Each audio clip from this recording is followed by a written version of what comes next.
Aquesta cançó que us volem oferir perquè tots junts la pugueu gaudir. Vinga, doncs, poseu-vos a ballar i a la marató molts diners donat!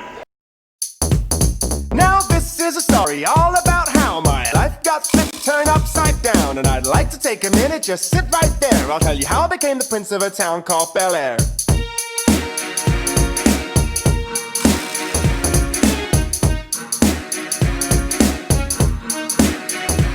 In West Philadelphia, born and raised, on the playground was where I spend most of my days. Chilling out, maxing, relaxing, all cool and all shooting some b-ball outside of the school. When a couple of guys who were up to no good started making trouble in my neighborhood. I got in one little fight and my mom got scared. She said, "You're moving with your auntie and uncle in Bel Air." I whistled for a cab and when it came near, the license plate said fresh and it had dice in the mirror. If anything, I could say that this cab was rare, but I thought, nah, forget it, yo home to Bel Air.